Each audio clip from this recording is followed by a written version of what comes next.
When I initially filmed this, I wanted it to be a vlog, but then I realized I didn't say a single word to the camera. I guess I was just too nervous because, new school, new people, new routine. I'm recording this voiceover during winter break, so I've long completed the first semester of grad school. In hindsight, there was really no reason to get so worked up about this new life and routine. It just took some time to get used to, like everything else in life. Back then, I worried a lot about meeting new people. I was so stuck on holding on to my dear friends from undergrad that I didn't even want to consider going out of my way to construct a new circle. I don't want to say I have an attachment issue, but, in a way I sort of do. I like being around the friends I learned to love.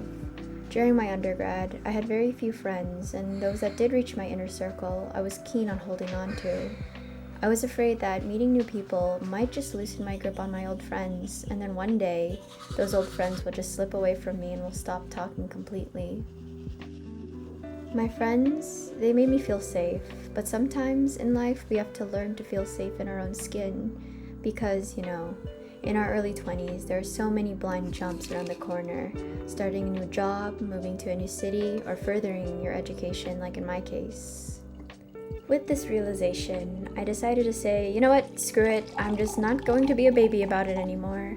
I was done with the wah, I miss my friends thoughts. These same thoughts were the reason why I was so depressed studying abroad in the UK when I refused to make new friends because I was just too attached to my old friends back home. So with this, I decided to take talkative Beverly out for a trial run at this grad school. A couple, hi, I'm Beverly, nice to meet you, what's your name? How do you feel about classes starting soon? And my God, did that do the trick.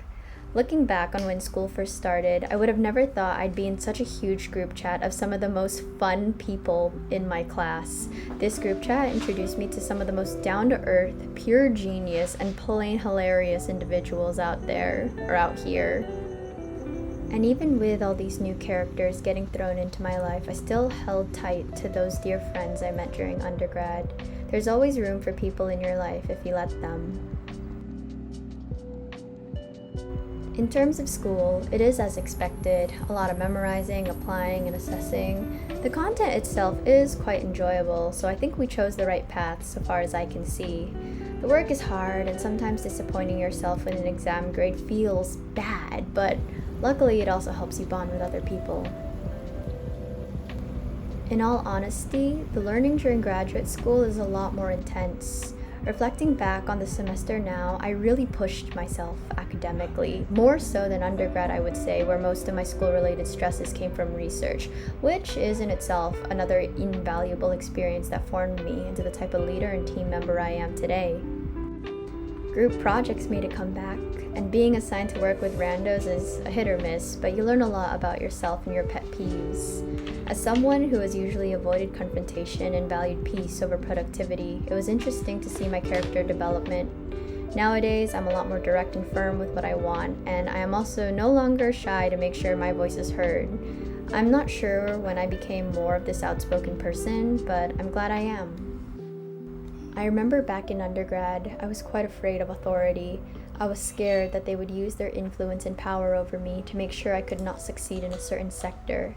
And because of this, I was afraid of making mistakes that would make me look incompetent because I myself thought I was incompetent. However, veering on the side of the familiar and playing all my cards safe all my life has bored me.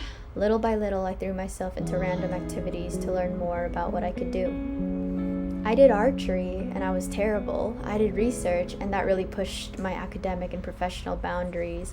I volunteered at a clinic in Mexico, and that taught me a lot about privilege in healthcare. I started a business, and it was a good run. I got into graduate school, and I want to continue to push myself and challenge what I could do as a single person.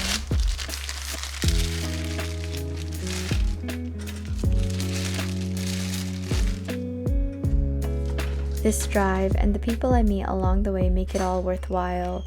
Through the pains of failure and the thrills of success, I'm glad to have done it all. Rather than a back-to-school vlog, this definitely feels more like a 2021 wrap-up.